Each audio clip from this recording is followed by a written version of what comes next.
What is success? The most common answer I would get when I ask that question at the university is success is achieving your goal. And it's not achieving your goal. Success is the progress toward a worthy goal. It's not achieving the goal. It's not the end result. Every day you wake up and you're making progress toward a goal that is worthy, you're successful. As soon as you stop making progress, that's when you're failing.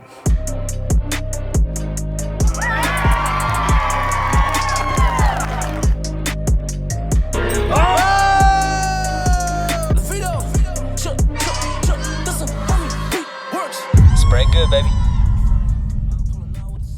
What up, everyone, and welcome to episode 31 of the Spread Good podcast. My name is Brodi Nicholas, back with Mr. Birthday Boy himself, Nick. What's up, bro? What's up? Celebrate life. I'm happy to be here with our we guest. got an exciting guest today, a new friend, but a really good one already. Author, entrepreneur, motivational speaker, so many hats. So impressed by you, man. Joe McCormick, how you doing? Hey, pretty good. How you guys doing? Good. Thanks for coming to HQ, man. Well, thank you guys for inviting me. I'm excited to be here and get this podcast going. It's been a while since I've been on one, but definitely looking forward to getting down in the rabbit hole and talking about some business and some different things. Let's do it. Well, speaking of business, I don't know if the camera can see it, but I met you in this boot. Oh, and you still have the boot on. It's been a couple months now. It's been 7 months since I've walked, or it'll be 7 months since I've walked. So I'm looking at about 4 to 5 more weeks before I can start physical therapy and putting weight back on my foot. So that's an interesting story too of how I broke my foot. Yeah, do you mind sharing? I was in Scottsdale, Arizona, and I was leaving a bar about midnight and going through a parking garage adjacent to mine. Some guys were trying to kidnap a girl, and they were trying to pull her out of her car. And I yelled at the dude, back the F up, whatever. Needless to say, got a little bit closer. They continued to try to drag her out of her car, and the guy attacked me. So him and I started fighting. I ended up breaking his eye socket, his nose, and I kicked the second dude in the elbow, and I stepped back, and my foot twisted like this. So they broke 2 metatarsals, but it's called the Lisfranc fracture, which is apparently the most severe foot fracture. So 5 pins, plates, bone fusions, and been on this for 6 months. So wow, yeah. So wow. Crazy story. Amazing. You saved a life. You saved a life. Right place at the wrong time, or wrong place at the right time, depending on how you look at it. But either way, things happen for a reason, and I'm blessed to be alive, and I didn't get shot or stabbed. So yeah, some of those things can go sideways for sure. But, you did the right thing, man. That's super cool. And you're a fit guy. So do you have a fighting background, or was that a one-off thing? I did. I did jiu-jitsu for 8 years and Muay Thai for 8 years. Okay. So, and then my position in hockey was an enforcer. So, I do have a fighting background, but I'm 30, I'm 39 almost. So I'm getting a little too old for fighting, and, my teeth are fake, and I could show you guys that later. I don't know how interesting that'll be on the podcast. I could take out my flippers. There you go. But, no, I have, a fighting background, but at the same time, you never want to be involved in a situation like that. It's very unfortunate, but, learn my lesson, and, I'd do it again if I had to, but hopefully that day never comes. For sure. And having the skills, though, I think is really important, that you were able to protect yourself and her in that situation, right? Yeah, and it was funny because with the jiu-jitsu background, I got the guy in a guillotine. If you guys don't know what that is, I basically had my arm around his neck, and I had him real tight, a really tight guillotine. I was going to pull guard and jump and just choke him unconscious, but right at the moment something triggered in my head. If I do that, the guy's going to start kicking, his buddy's going to start kicking me in the head. So I didn't want to go to the ground, so I got lucky. I let him go, and he hit his head on the concrete because he was already unconscious. But I got lucky, as in the martial arts training paid off, and I haven't done that in years. It's been a while since I've been in a sparring match or a fight, but that's crazy. 2 guys. Well, there's a total of 3 guys. 3 guys. The second guy I fought, well, it seemed like 10 minutes, but it was probably 10 seconds. We hit each other a few times. I kicked his elbow, and then he had to pick his friend off the concrete. And I was like, let's go, dude. He's like, I'm good. But in my head, I knew I couldn't step on my foot. I knew I knew my foot was broken. I can feel it it was so severe I couldn't put any weight on it. So I had my foot up in like a tie stance, and I'm like, let's go, dude. And he's like, no, good. I'm like, thank God. There's no way I could have fought him, you know. So he just called my bluff. Yeah. So I was with my buddies at the bar, and like something just says, you know, is random because one of my buddies passed away out there, and it's like we're just sitting there drinking just like this, and I'm like, I gotta go, guys. Like, it's past my time, you know. And usually I don't do that. Usually I'm there till 2 and closing the bar, and like, but something said like, hey, I gotta go, and you know, sure enough, that happened, and God has His purpose and a reason for it, and you know, my wife was pretty pissed, but but here I am. So. Yeah, dude. No, I'm grateful to have you here, safe, alive, and walking soon. Soon. Yeah, hopefully 4 more weeks, and like I said, it'll be a journey, but you know, people that are permanently disabled, God bless them, because it's very challenging and it's life-changing. You know, this is temporary in my life, and some people don't have it temporary. So, yeah, great perspective, man. Great perspective. And with that being said, just got to bring it back. You're a fit guy. Like, I'm really into fitness as well, which is why, you know, I notice it, appreciate it. How do you stay that fit when you haven't walked in 7 months? Yeah, I mean, that's another interesting question, and it's not steroids. Thought we were going to get the pod really interesting. That was a topic last episode. So was it? Yeah, we were talking about PEDs, CRT. Put a needle in his butt. Hey, you know, there's nothing wrong with. How old are you now? 32. So 32. It's just. I mean, it's about the age for testosterone. I'd probably wait till 40, but you know, we could talk about that. But at the end of the day, you know, it's. I owned a personal training business, you know, way back in the day. And it's a lifestyle, you know, so I still hit the gym. I still do upper body. Like, you know, I have a wrestling partner back at Arizona State named Anthony Robles, NCAA national champion, nice. 1 leg, 5. He was ESPN athlete of the year, but he has 1 leg, you know, and if he can go rolling around in a wrestling room, you know, and be a beast that he is, I'm like, I can go to the weight room and sit on a machine and pump some chests, you know. Yeah. So there's no excuse for that. But at the end of the day, it's more about, you know, eating right. You're going to be consuming less calories because you're less active. You're not walking, you know, so you got to make sure that you dial back on the calories and the drinking a little bit. But, you know, at the end of the day, like, I prep my food, and I've been doing that for years, and it's a lifestyle, you know. Yep. So really things haven't really changed from that perspective. Although my leg is a toothpick compared to this leg right now. So I got to figure something out there, but maybe that's where that TRT will come into play. Just right here. Yeah, man, for sure. And so have you always, I know you had the personal training business back in the day, but before that, as a kid, were you always into fitness? Were you always an athlete? No. So, you know, we kind of talked, you know, I do public motivational speaking at universities right now, and this is a story that I love to share, and I share it to all the students that I speak at all universities. You know, in 7th grade, I was bullied. You know, I remember I switched from an elementary school, and we can probably all relate to this.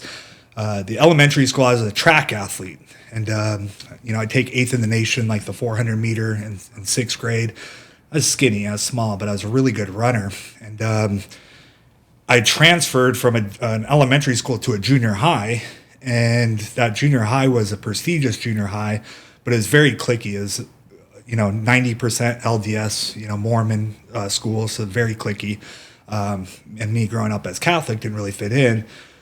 But I remember I got called on, I was in an English literacy class, and I got called on by a teacher to read, and everything went black in my head. I couldn't see the words, and I started stuttering and shaking, and like everything just started, you know, my mind went numb. And, you know, students would yell, he's illiterate, and start bullying me, you know, and that's when the bullying began. So I had 2 choices. My mom met my stepdad, who's he's been in the Marine Corps for 33 years in counterintelligence. He was force recon, like, bad dude. He started showing me how to work out, and I swear I didn't miss a day. 3 hours in the gym every day. From 7th grade, I weighed 115 pounds to 9th grade, I was 190. My senior year of high school, I was 212, you know, but went from benching right at 95 pounds to 385 by my senior year. and probably 100 fights between then, you know.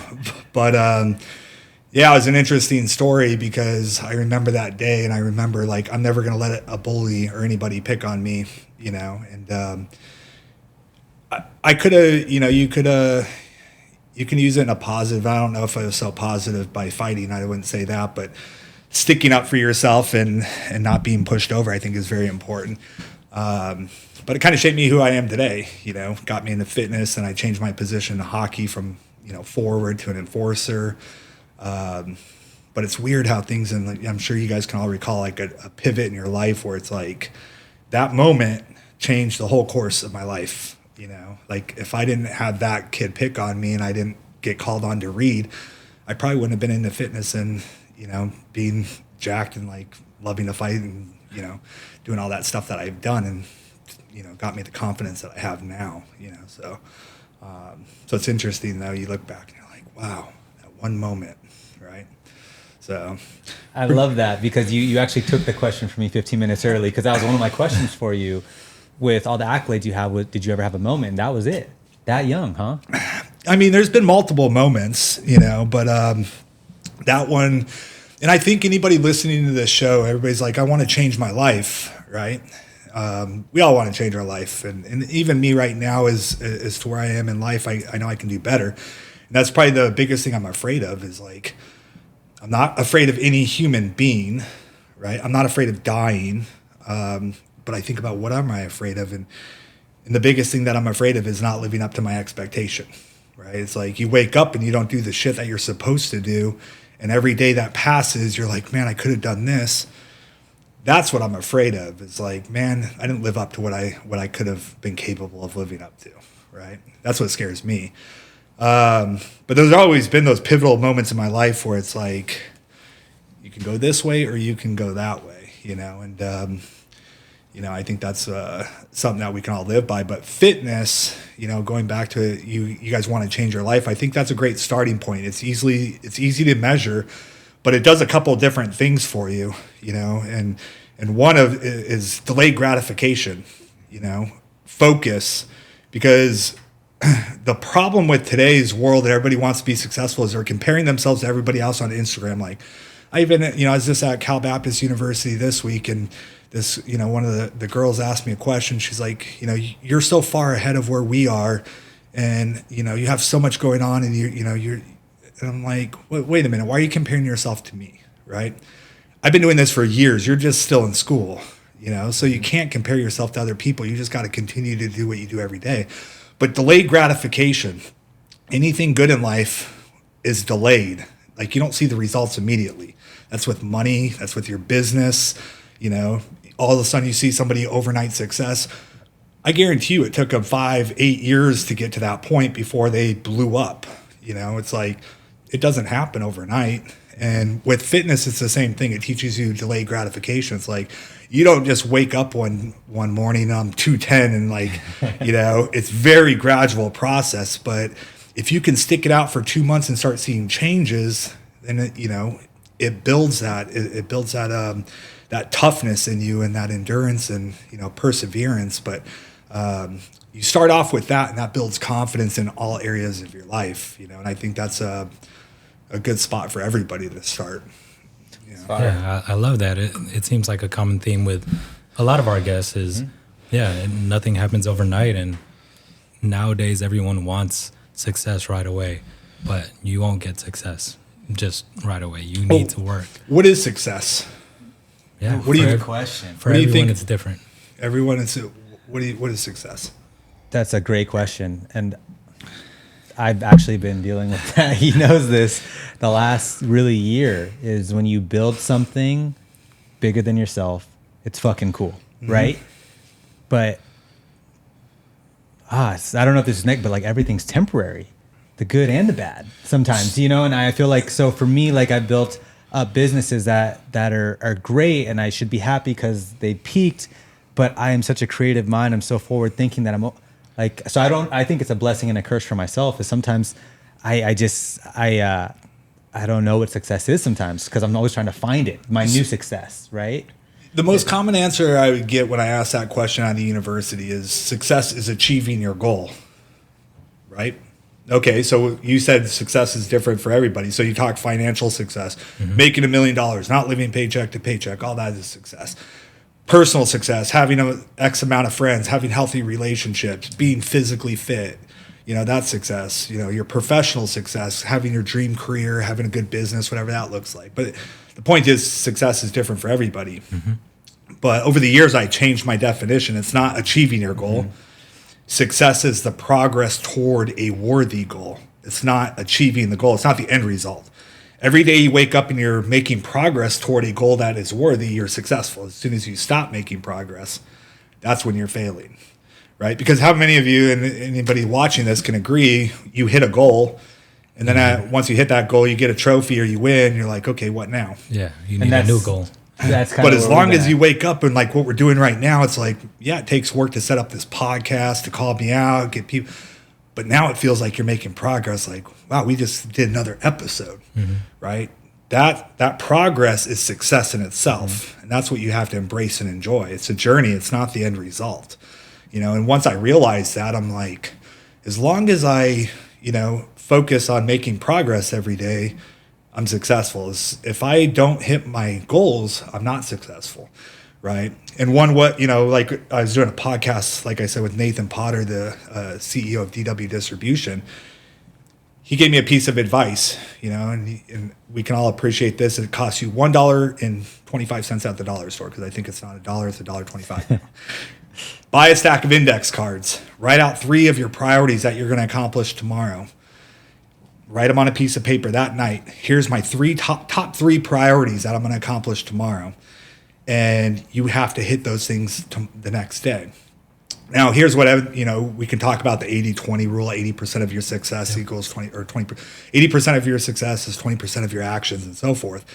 But what most people do is they wake up and they don't have a plan, and if you don't have a plan, then you just you kind of wing everything, and you don't, you'll get nothing done, right? But you wake up with a plan of your top 3 priorities, you're going to be far more productive than 90% of people, and it's a lot harder than it looks, just like prepping your meals, but writing out the things you got to accomplish tomorrow is a huge deal, It's huge. So that's huge. No, I love that, because I do something called a rhythm register. So every week I write out the things that I need to do throughout the week and check them off, right? So and this is a few examples, like burn 1,000 calories, get a workout in at the camp, run a mile. So I've been doing this thing, even though it's a small thing, that's over 300 miles a year, right? Yeah. Just like getting these daily activities and I'll be honest, a lot of people know watching this, my dream isn't to be a fitness coach, but by doing those things, they're fueling me forward with whatever I'm doing, right? But go ahead. Have you read the book Atomic Habits by James Clear? So, yep. Yeah, yep. He breaks that down where it makes, a lot more sense. And that's why I love reading development books, because sometimes it's common sense to everybody, but when they word it differently, it hits you a little bit different. And then it like paints a picture in your head like, yeah, that's how it works. But James Clear talks about small habits. It's the small things we do, not the big things that end up being big things later, And it's like, well, that makes sense when you put it in that perspective. But it's not, it's like writing a blog. It's like, yeah, if you have to have 3,000 blogs done, in 3 years, or you're like, oh my God, that guy has 3,000 blogs online. If you just look at that number, that's a lot. But when you break it down, it's like, okay, if you just do 2 blogs a day or a blog a day, that's 360 blogs a year. Like 5 years later, bam, you have a huge library, and it's like, so true. It starts like these podcasts, and that's what I love about digital and like digital assets like podcasting. It's like I speak at a university, I can hit 2,000 students, but when you record a video, that video can be shared across the world, so you're building up a digital library of content that can be shared, and it's that's it's leverage at that point. So if you're leveraging your time, and it's a good thing to do. For sure. And I just want to bring it back real quick, because I just thought that was a great question. What is success, right? And you're talking about just going forward to a worthy goal. So can you name a time in your life where you hit a goal, right? And you didn't really know what the next one was. You just knew you needed to move forward somewhere. Yeah. I mean, even as recently, like I was trying to get to 5% body fat, and I wasn't going to compete. My wife competes in bikini stuff, and it's just not my thing. But when you hit a certain goal, I think, and I was kind of explaining this, which is a kind of unique way of looking at things. There's a point of diminishing return on investment in anything that we look at, right? So with fitness, so say we got three buckets here. We can take 3 beer cups, and one's health and fitness, money, and relationships, right? That means you're what we call high status or well-rounded guy. But the problem is people focus on what they're good at, right? So I have a buddy who is super jacked, and all he does is spend time in the gym. And imagine we have this cup of beer, and this is his effort, this remaining beer. Now he has less effort. But the more effort he puts into here, he's going to eventually fill this glass up. So now he's at 5% body fat, 240 pounds. He's not a professional, so that's not his job. The beer is going to start overfilling this glass, which means there's a point of diminishing return on investment. Same thing as my rich friend that has a ton of money, but his health is out of shape. He has so much money where money doesn't matter to him, right? So at that point, his health is out of shape.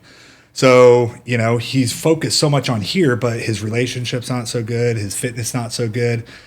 He smokes, he's overweight. So my point is you got to be well-rounded everywhere, So going back to what you were saying about hitting a goal, I hit my fitness goal, but it started overfilling. I was at 5% body fat. I'm like, I can't get more jacked than I am without ending up in the hospital. And yeah, it felt great, but it's not sustainable. And the glass starts overfilling, so your investment starts diminishing. So then you got to prioritize where your next focus is going to be. And I think like with self-development, which is nice, is like there's so many things you can focus on. Relationships, spending more time building, great relationships like this. Helping people, and that's where people get into philanthropy and donating their time or whatever, because you get to a certain point where it's like, it's not about you anymore, it's about other people, or you go back to making more money. If that's where you're struggling, maybe focus on this area. But when you don't have something to fall back on like that, and a lot of pro athletes I see have that problem, their identity is based in their career. They hit the top of the pinnacle and then they're on their way down. They have nothing else in their life going for them. Mm-hmm. Depression hits in real quick. It's like you got to really have another plan. And that's why I said progress toward a worthy goal, because once you hit that goal, it's like, what now, right?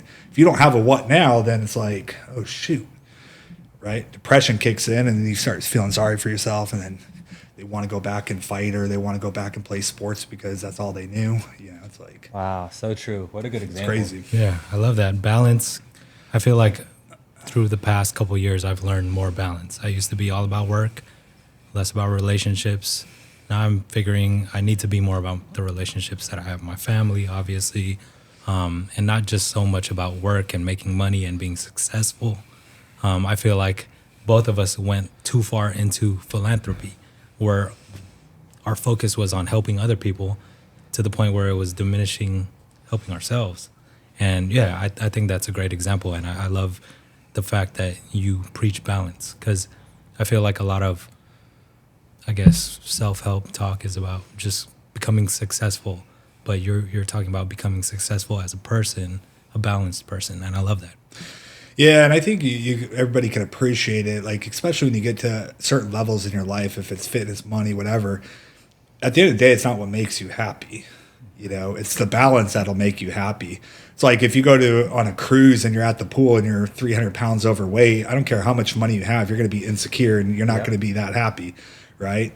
But if you look good, you feel good, you do good, your friends are cool, you have great people in your life that you're surrounded with, and you have money, like you're living the life.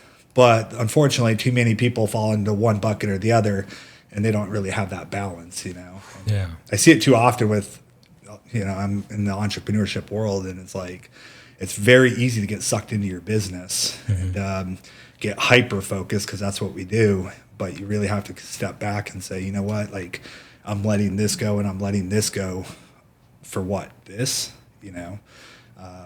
something to think about. But So what is NexGen Business Institute? Is that what you mainly talk about? Things like that? Or? no, so I created NexGen Business Institute. I'm the CEO of that. We have 40 courses online for business administration, entrepreneurship. One thing I realize, even when students get their MBA, is they lack practical business skills. So they may teach theory in business, but when it comes to practical application, like how to pick up the phone and make a sales call, how to set up or book a meeting, how to build an automated system for email campaigns or coding or whatever, they don't know all that type of stuff. So NexGen Business Institute is designed not only for entrepreneurs, but people that are looking to become supervisors, managers, executives. So when I was an executive, I was managing the e-commerce distribution center. And when I got promoted for that opportunity, it was 2 million square feet, 3,000 people working there. And I hated the job. I was so excited to get that job. And I'm sure everybody can attest to this. Sometimes the career that you want to go down or the path that you want to go down isn't really what you think it is. And when you end up landing it, you're like, wait a minute, this is what it is. And the grass isn't always greener on the other side. But you would take every opportunity that comes to you, because through those things that you don't like, you find things that you do like. And one of those was, for me, is helping people get promoted. So a lot of hourly people would be like, I want to be a supervisor, I want to be a manager. Well, that's a whole different set of thinking and a whole different set of skills than being an employee or being an hourly associate, right? You need to learn how to build teams. You need to learn how to manage. It's about the team. You get great off a team. You don't get great off of yourself anymore.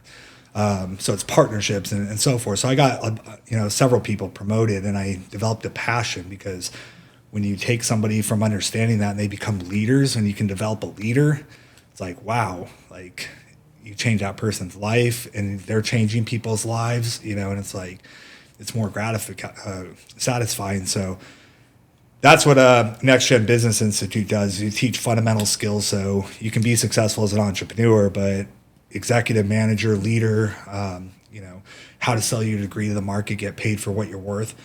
I know too many people that have a ton of skills, and then they go into a job interview and they blow it because they suck at interviewing. They can't even get a good job, because interviewing in itself is a sales skill, right? So anyways, that's what that was designed to do. And, I do that through the universities and speaking at colleges and so forth. So very cool, man. Yeah. And so in college, coming out of college, did you have a sales job? Did you have a sales background? No. So I went retail right out of college. So let's fast forward. So like I said, I took you guys back to 7th grade. Didn't know how to read. And then 9th grade, going into my senior year of high school, when I graduated, I got severely injured playing hockey. Broke my tailbone, ruptured disc in my back, got my teeth knocked out. Oh, there they are. So I got severely injured and, playing up in Canada, and I had two choices to make. I'm like, do I continue trying to make the NHL? That was my goal. And there comes a point in life where it wasn't my first injury. It was one of my most severe, just because it was my back.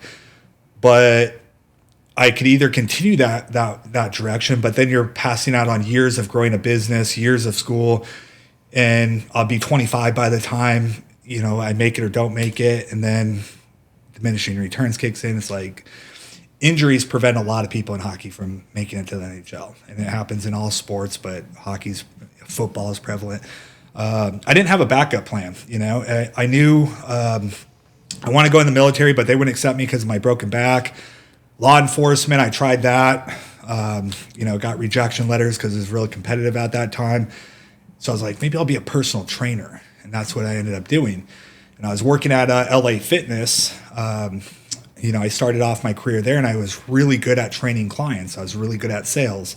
I'd pick people up off the floor, but I was a walking billboard too. A lot of people get into fitness and then you see these trainers are out of shape. I'm like, I always tell people, especially if you want to get into the fitness training stuff, it's not about the education that you have. If you want to make a lot of money, it all comes down to sales and relationships.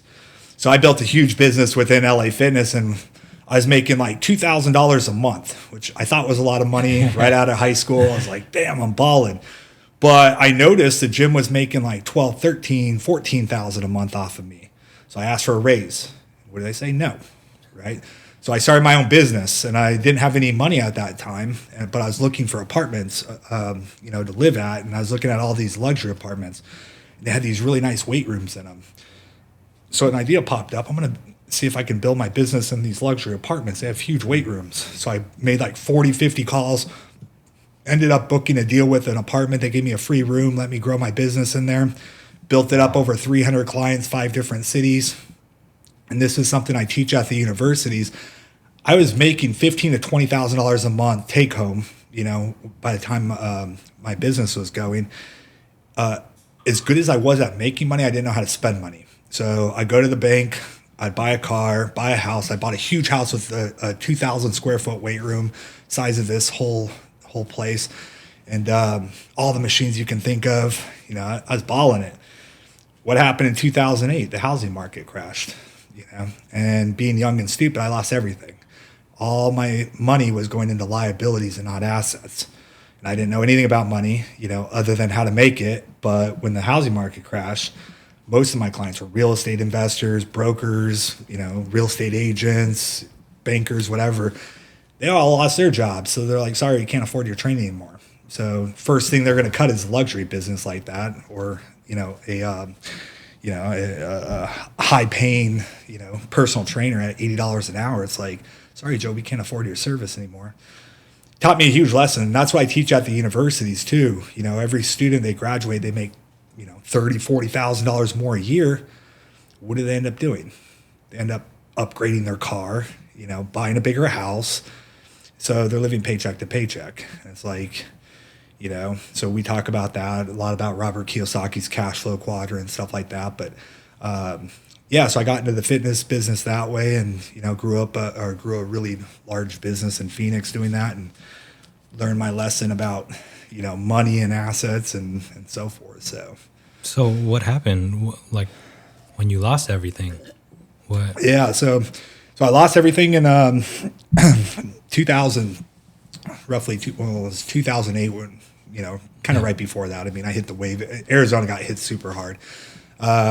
Regardless of that, I started applying for law enforcement jobs, and I kept getting these letters of rejection in the mail, which kind of puts a chip on your shoulder, right? It's like, fuck, like another one. Like, I'm the most qualified. I had a business, but they wanted to see that degree. Everybody that was getting laid off. There's so many people laid off at that time that wanted a government job because of the security.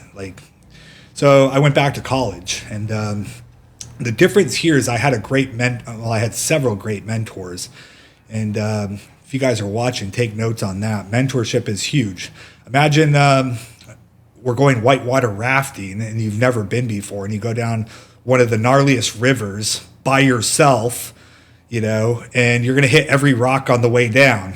With a guide or a mentor or coach, they know how to avoid all those obstacles. They know which directions to go so you don't hit every damn rock on the way there. So my point is have a mentor. But anyways, I went back to college and had great mentors, and they taught me, how to play the system in school. So letters of recommendation from every professor. I graduated summa cum laude from Arizona State, and I wasn't smart. In high school, I got like a 1.7 GPA, and I think my mom paid off the security guards. I don't even know if I showed up for class, but I never, I identified myself, and, we can talk about identity and stuff like that, but I identified myself as somebody not smart, right? I was always like, I'm book smart or street smart, not book smart. School's for fools. That's not true. I know that now, but you have to play the game to win the game, right? So I was like, I'll go back to school and I'm going to prove to every law enforcement agency that I'm the most qualified applicant. And when I graduated ASU, I was the most qualified, but I got picked up, through corporate and, managed 15 stores in Colorado, e-commerce distribution in San Bernardino, and then got out of that, start my businesses and so forth. But college was a journey in itself, so it's very interesting.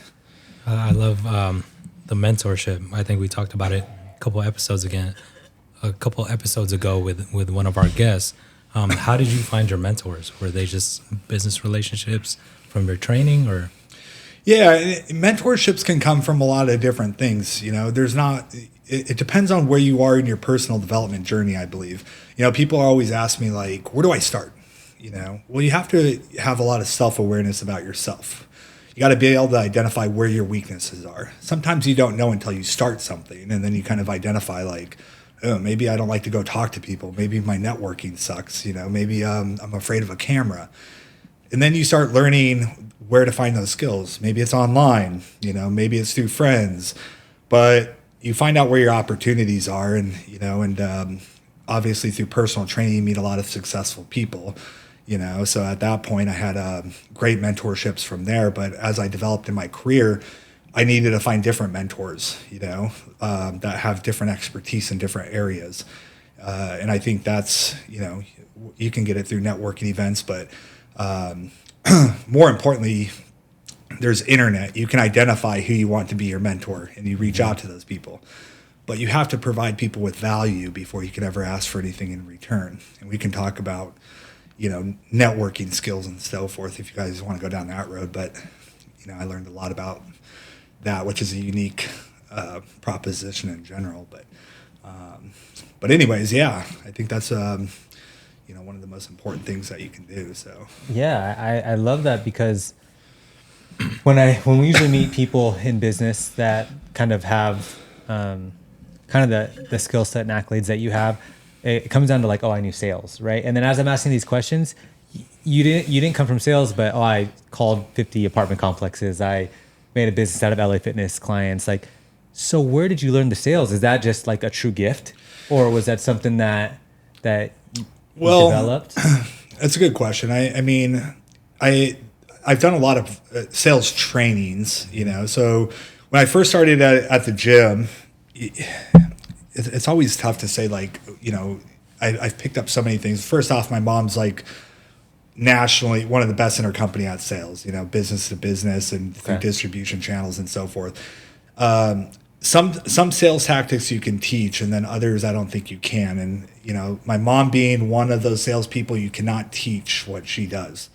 And the reason being is because she sells off of her personality and her genuine care for people, right?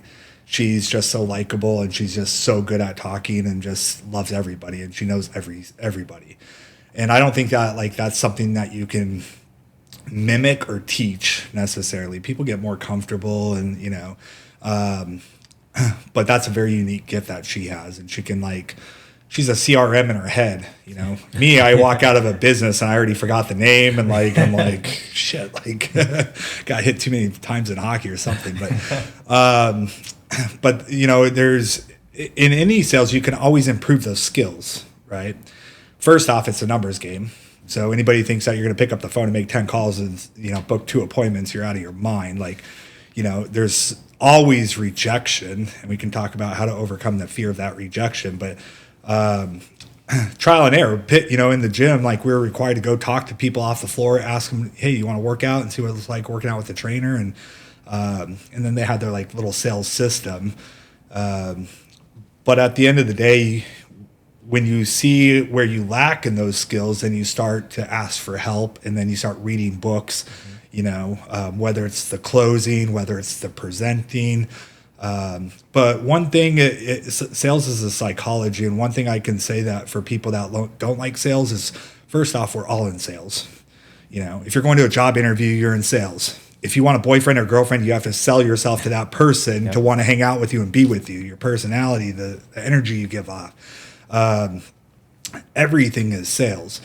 Second off, the way you have to look at it too, which is interesting, is when it comes to personal training, because a lot of personal trainers love to help people, and they feel weird asking for money. And I'm like, if you don't ask for money, you're going to have to go get a real job, because you got to eat and you got to pay your bills.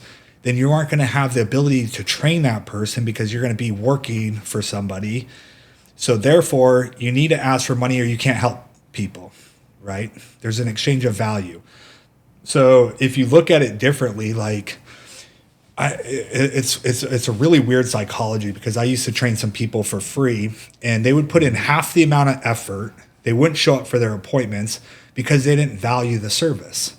And it's like, when you charge a premium, they do way better. They follow your program. They get way better results. They're happy. Yep. You're happy. So true. You know, and you just have to understand that, you know, they don't see value unless they're paying for something.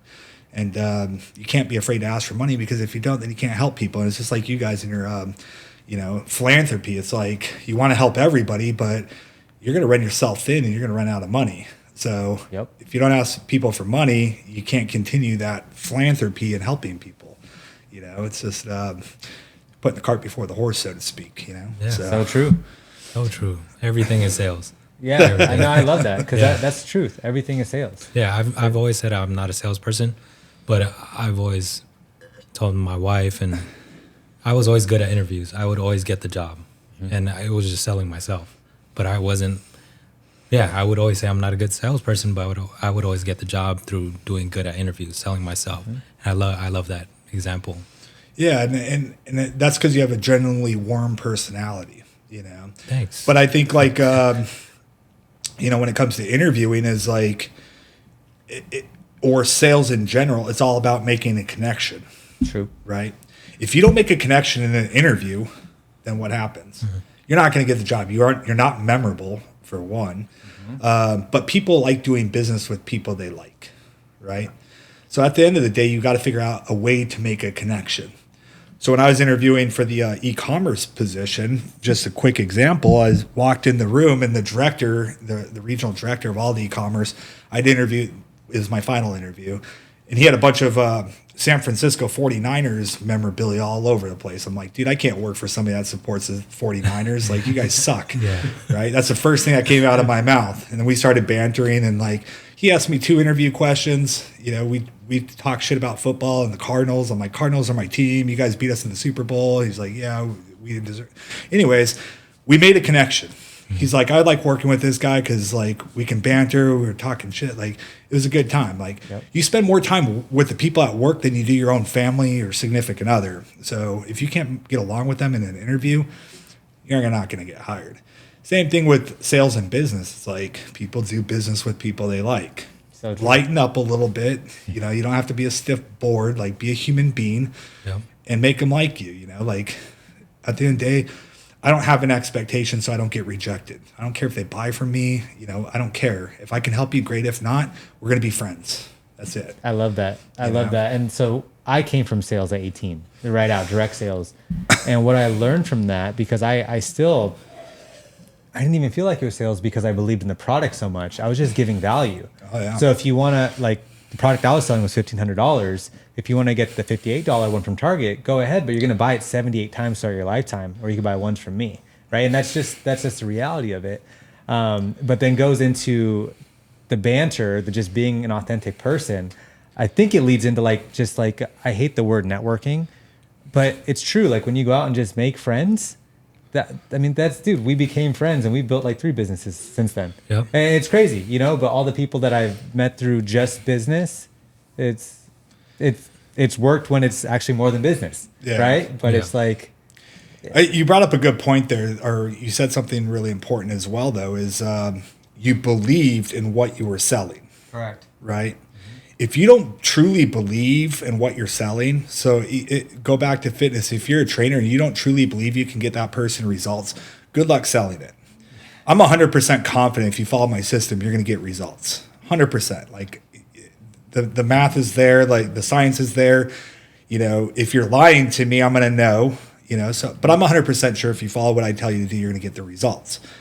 But if you don't believe in what you're selling, you know, you'll feel fake about yourself, you know, and I've been in a job like that, and I had to quit within 3 months because I felt wrong about what I was selling. You know, the ethics weren't behind there, you know, and it was, I won't get into the company's name, but processing credit card payments and, you know, like for doctors and connecting the electronic medical records. Anyways, they were taking money off the top and, like, you know, holding credit cards without patient's authorization, whatever the case. And, It's I didn't feel good about what I was selling, so I was like, I was doing good, I was selling it, but I felt wrong. And I'm like, I can't support this. It's my name. You only have one name in the rest of your life. Like, that's your name. And if you put a black guy on that, it doesn't come off, so. Oh, that was fire. I felt that one. Because we only do things we believe in. Yeah. And sometimes, especially, building things like the charity or even this, meeting people, there's so many opportunities, right? We always come into things with open mind, but like, man, you only got one name. You can't slap it on everything. Yeah. Especially when you don't feel great about it. It's like, hey, all good, but I'm good. Yeah, no, definitely. Some people can do it, and I don't know how they do it. It's I don't know how they sleep at night, but when it comes to me, it's way better to sell something that you believe in because it comes across as natural. And it's you're adding value to somebody's life. In exchange for currency. It's like it's not hard. Yep. But the networking is what you were talking about, and I learned something kind of new about networking, and I think we can all, everybody that's ever networked before, we all know what I'm talking about. Like, you go to a networking event and you collect like 100 business cards and you meet 100 different people, right? And I used to think like, that person knows a lot of people. He must, he's well connected. He has a big network. And then I thought about this and I'm like, that's not necessarily true, right? It's not about how many people that makes your network strong. If you think about it, like, ask yourself a question. How many people can you call if you end up in jail tomorrow that are going to come bail you out and pay your bail? If you can't afford rent because you just lost your job, how many people are going to give you that money for rent, right? Your car breaks down in the middle of nowhere and you're drunk off your butt. Can you pick up the phone and call? And I'm not talking to your mom, your boyfriend, your girlfriend. I'm talking your network, your professional network, people like us, like, Brody, dude, like, I'm in a pickle, like, can you come get me? That's building a network. That's powerful. But here's what ends up happening when we talk about networking. We all think it's about how many people we know. It's not really about that. Because what ends up happening, if we imagine these cups, say I have 1,000 of them sitting here, I probably know over 1,000 people. They're called acquaintances. But all those 1,000 people are not going to come bail me out of jail. I have like 10 that are on my hand that I can count. And I'm like, why is that? Why only 10 out of that 1,000 would do it? And I think about it, it's because I provide value to those people, right? I've been there for them. I've done things for them. So when we talk about reciprocity, so if you have 1,000 people and you have to fill their cup up with reciprocity, that means value. You can't fill all 1,000 of those up. You spread yourself so thin. It's like, try to go to lunch with 1,000 people and build a relationship with 1,000 people, right? But if you selectively pick people in your network and you fill their tank up with reciprocity, with value, reciprocity means you do something for them, they feel obligated to do something for you in return. I don't ever ask for anything in return, but you can always provide people with value. That's your network. The more you can fill their cup up with value, the more likely when you call for a favor, they're going to do it. Why? Because you've been there. If they don't do it, then you need to rethink your network, right? But it's all about, relationships are about give and take. So when it comes to networking, if you guys want to build a powerful business network, you have to selectively pick powerful people within your network. And you have to provide them with value before you can ever ask for anything in return. How do you provide value? By knowledge. Maybe you know how to build a website. Maybe you know how to fix a car. Maybe they're moving and they're moving and they need help. So you go over there and offer help to help them move, right? I sold a deal to my neighbor because he asked me to move a 800-pound safe downstairs as a gun safe. And it took 3.5 hours to do it, just him and I. And like, I almost died. This is before I broke my foot. Never move a gun safe downstairs. But he owns a big race dealership, or he builds race cars.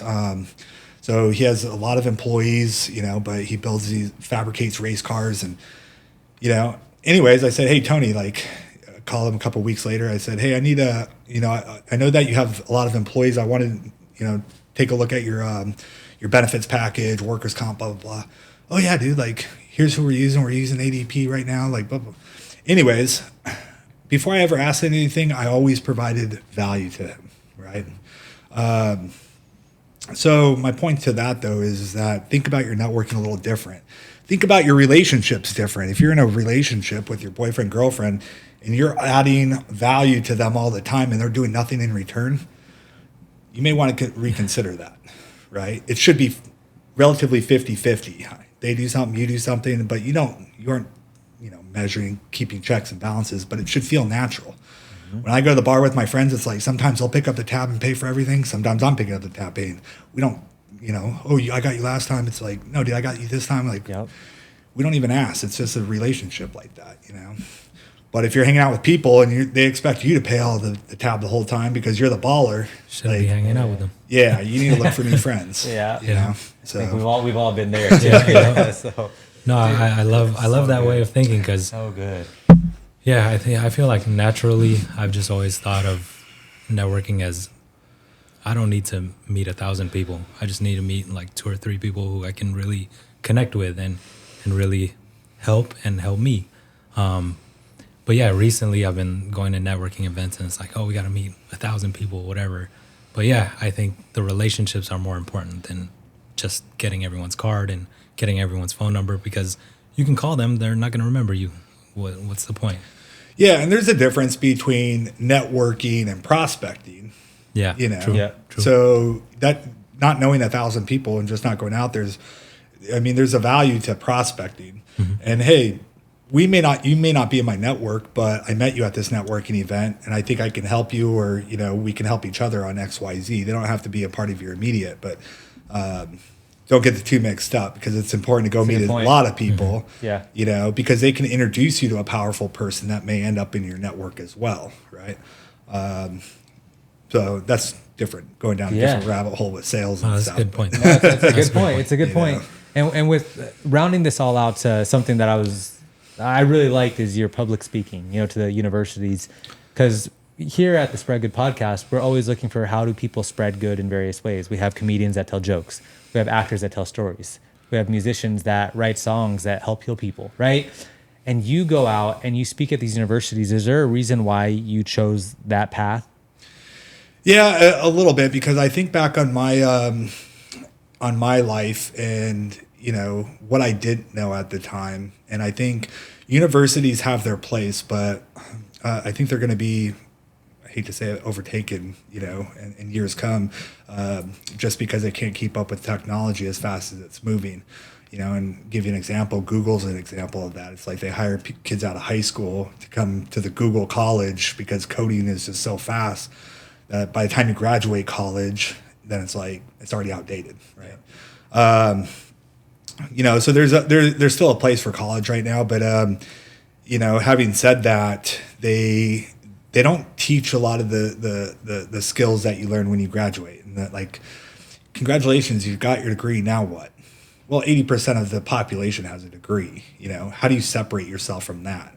And how do you, they don't talk about money and finances and avoiding debt. You're racking up student loans and unfortunately, this day and age, especially with inflation, it's sad to see some of these students end up with $100,000 of student loan debt, and they're not going to get a job that pays over $70,000. So it's like there has to be a new way, and there is a new way, but you can't just have a job.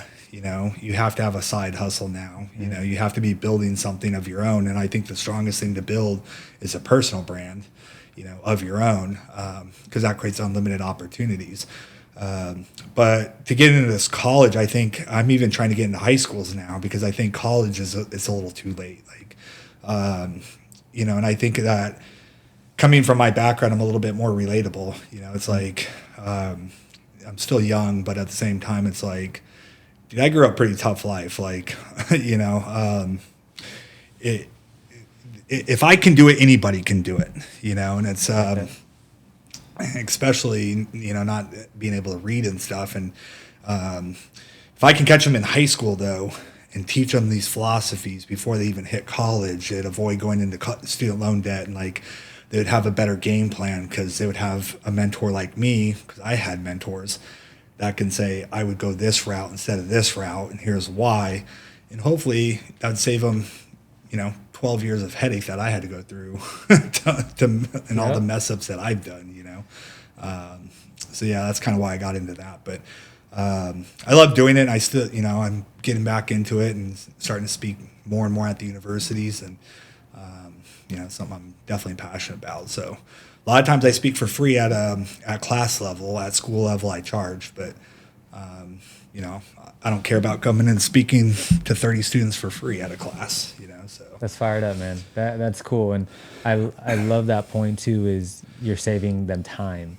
And that's something I always think about, is like the life I've lived has been a pretty awesome one. We've worked really hard. We've had some highs, we've had some lows, but there's been so many learning things. And I have some friends that are in the philanthropy world that are just starting out. They're so excited. And things like philanthropy need to be led by excitement and passion, but learn from the shit that I went through, please. You know what I mean? To be able to create something sustainable and keep that fire and passion, right?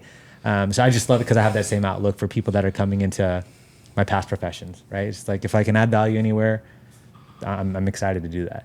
Oh, yeah. And it's always interesting, too, though, is like, what I say, take it or leave it. Like, it may or may not resonate with you. Some speakers resonate with you. And some things that I say will work for you and some things won't. Like, I have a different set of skills than a lot of people. I have a different personality. And you can look at two examples. Like, somebody can walk into a business, pitch the same exact item that I'm pitching or service that I'm pitching. They kick them out the door. I walk in next week and do the same thing. I talk to the right person, the right owner, and all of a sudden they purchase my product. So it worked for me, it didn't work for you. So does that mean it doesn't work? No. So my point to that, though, is that, just because it doesn't work once doesn't mean it won't work. And, just because it works for you doesn't mean it'll work for me. Like, we all have different personalities, skill sets, so find what works for you. But the only way to do that is through personal development. You got to continue to learn every day, continue reading, find people that resonate with you where you're like, I like what he says there. Like, something, it hits my heart in a certain way. Like, and then run with it, and then from there you're going to grow, so. Love it. Yeah, Love it. I like that point that you made, that what works for you might not work for someone else. And you talked earlier about people asking you, oh, how do I become a manager? How do I become a supervisor? Have you ever gone through a point where someone asks you that and you're like, you try to train them, but they're just not, their personality doesn't fit or whatever? Have you ever had that kind of situation happen? Yeah, definitely. There's a certain set of skills and a certain set of abilities that, like, prerequisites of what I would call it, and that's where self-reflection comes in. And you got to be bluntly honest. Like, here's where you're lacking. Can you improve on this? Yes. Through more personal development, more reading, working on your personal image. There's a lot of things. But it's just like an employee, it's like some employees are good fits for your company. Some are not. Some are trainable where they're not such a good fit at first, but you can train them and now they all of a sudden become good. Some people not. You just got to cut the cord and say, you know what, like, the juice isn't worth the squeeze at the end of the day. Because at the end of the day, like, if you try to help everybody, especially somebody that is not capable, and you're not honest with them up front, it's kind of like you're wasting everybody's time. Yeah. When you can be bringing everybody up, you got one straggler holding everybody down. It's like, dude, I would love to help you, but unfortunately, until you can get at least to this level, I can't. And it's a great point, because it goes back to your main mission, saving people time. Yeah. And it's the same thing. It's the same thing. Yeah, exactly. And this kind of came down to, I talk to this a lot about fitness trainers. It's like, and fitness is something we can all relate to. That's why I bring it up. But, trainers that don't make a lot of money are jack of all trades, master of none. They help people with weight loss. They help people that are doing bodybuilding competitions. They help athletes, but they don't specialize in any industry. So what ends up happening when you have to do that? We have to create a different program for every single person, which takes up a ton of your time. When you can create one program for weight loss people, build that out for a year, the program's already created, you just run them through. Mm-hmm. You can build a very lucrative business doing that. But when you try to sell yourself thin, that's like specializing as a doctor. It's like, Well, I'm a general practitioner. Well, why do surgeons and like specialists make way more money? Well, they focus on one area, right? So you need to narrow down your focus a little bit too when you start specializing in things. And for those people that may not be managers, there's always different. I can see different sets of skills that they may have, where it's like, hey, you may not even want to be a manager or a business owner, right? You may want to get into programming or something behind the scenes that, creative work that would go down that road, and you do far better. Yeah, yeah. Entrepreneurship's not for everybody. It's not. If everybody was a leader, then we would have no followers. Exactly. Right? So it's And like the same thing. If everybody had 6-pack abs, there would be no fitness magazine. Yeah. It's the same. Yeah. Everyone It's would be like- the same. Yeah. Yeah, exactly. Man, fired. Wow, what an episode, man. Yeah. Fired up. Oh, Thank no, you for you the guys are value. It's been great. A couple things real quick. Yeah. Is you had a couple books as well, right? Yeah, I published 2 books, Your Success Manifesto and Business Growth with Human Capital. That could be found on Amazon. So Okay, cool. Yeah, we'll Your drop the link Success in there. Manifesto breaks down my story and kind of how I went through my journey. It talks a lot of strategy about goal setting and developing habits and so forth. And then Business Growth with Human Capital is more for CEOs and their human capital strategy. A little bit more boring. It's good for people that are employing or have employees in a company. Anybody over 10 employees, you get a lot of takeaway. Because as you grow your company through people, right? So that book talks a lot about people strategy as far as being an employer. So but yeah, both books you can pick up on Amazon. And is there anything else that you want to talk about? No, I think I personally have one more question. Is if there's a 9th grader listening to this podcast right now that is going through a challenge like not being able to read, getting bullied, transferring to a new school, what's just one thing that you want them to know right now?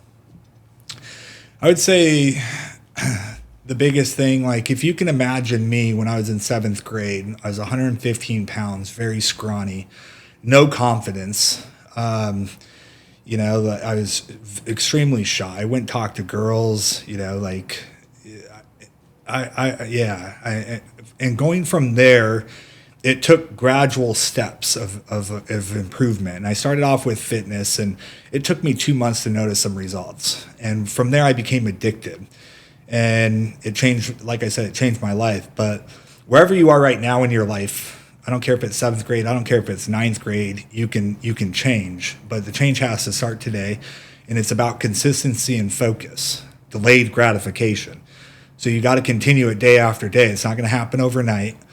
But if you do it now, as you get older, and in my position, I would be 38, 39, life is dramatically better. Everything is within grasp. The world becomes your oyster, and there's so much value and so much good things in life.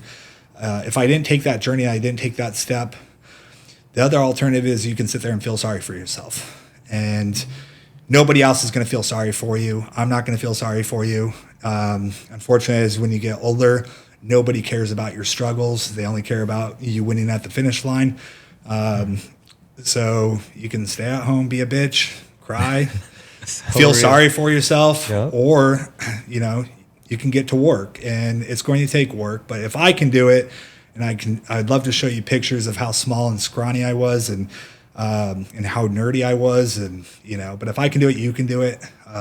There's just not an excuse not to. You just got to take action. It's all about massive action. Oh, I love it, man. No, thank you. I'm fired up. I'm going to hit Yeah. the gym after this. Yeah. Might have one more beer, and then I'm going to hit the gym after. But no, Get the protein in. There you go. There you go. But if you liked what you saw, be sure to like, comment, subscribe, and Smash the bell. Joe, where can people find more about you? You can find me on NexGen Business Institute. Joseph McCormick.org is my speaking website. And then you can also find me on LinkedIn, Joseph McCormick. But yeah, definitely on Instagram, it's NexGen Prep. You can find me on, I think that's my Instagram. But yeah, if you guys follow me, that'd be great. And thank you guys for inviting me out to this podcast. It's been a lot of fun. Thank you. Been a blast. Been a blast, man. No, a lot of value. again, I'm leaving this set excited. Yeah. And until it's next time, guys, keep spreading good. See you. See you guys. Thank you, sir. Thank you, bro, for coming on.